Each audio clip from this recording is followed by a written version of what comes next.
This video was made possible by Squarespace. Build your beautiful website with Squarespace for 10% off at squarespace.com/HAI. If you grew up anytime in the last 49 years, you almost certainly can tell me how to get to Sesame Street. This show, first aired in 1969, is an icon in children's educational TV, even more so than Half as Interesting, teaching kids about grammar, math, history, and even personal issues like divorce, tolerance, and death. The big boss of Sesame Street is Big Bird, as he's usually the one asking questions and learning lessons both for his sake and the sake of the audience, which is why it's particularly troubling that Big Bird narrowly avoided total calamity, and I'm not talking about repeated attempts to gut PBS's funding. I'm talking about how Big Bird, along with the medium-sized human inside him, nearly died in a space shuttle.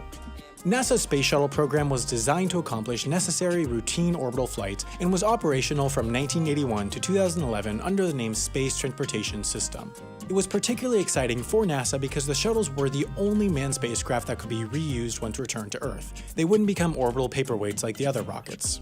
At the same time, once the Apollo program wrapped up, interest in space exploration dwindled, so in an effort to increase interest, NASA started approaching people outside of NASA to go to space.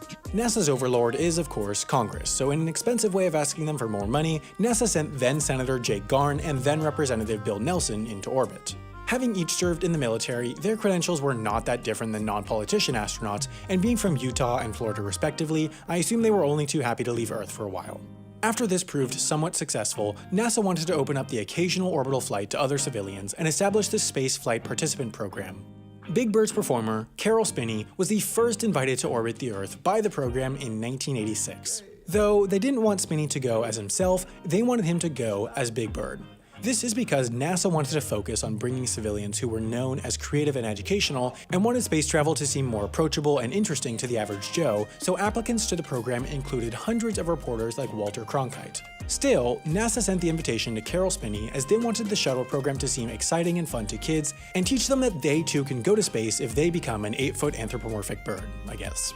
Spinney may have been a perfect fit, but Big Bird was not. The Big Bird puppet is over 8 feet tall, and it turns out that they didn't plan to fly grotesquely oversized canary birds when designing the space shuttle. There'd be next to no room at all for Spinney, let alone the Big Bird puppet, so much like Spinney, NASA's original talks to get the looming plumage of Big Bird into the shuttle didn't end up going anywhere, and NASA turned to a new initiative where they send teachers into space. In 1985, 114 applicants from the Teachers in Space project were sent to a conference in Washington, D.C. that lasted a week, where they would learn the ins and outs of space travel. From there, 10 teachers were chosen to undergo more training and interviewing before being narrowed down to 1. The teacher who would replace Big Bird on the space shuttle was Krista McAuliffe, a social studies teacher from Concord, New Hampshire. If you recognize that name, then you know where this story is going. McAuliffe was chosen out of over 11,000 applicants to ride with the 6-member crew on the Space Shuttle Challenger. Tragically, on January 26, 1986, 73 seconds after liftoff, the Challenger exploded, killing everyone on board. This was due to an external tank explosion that was the end result of complications arising from the unusual coldness on the launch day. The Challenger explosion is regarded as one of the biggest tragedies of our time, and the Teachers in Space project ended immediately, though NASA did follow up on the project with the Educator Astronaut program, which required teachers to leave the classroom permanently to join NASA.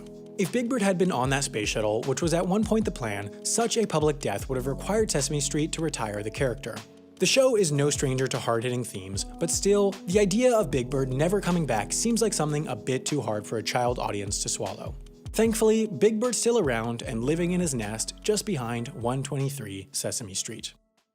If Big Bird was here right now, he'd probably say something like, Half as Interesting was brought to you today by the letters S, Q-U-A-R-E-S-B-A-C-E, and the number 10, because that's the percentage you'll get off by building your website at squarespace.com/HAI.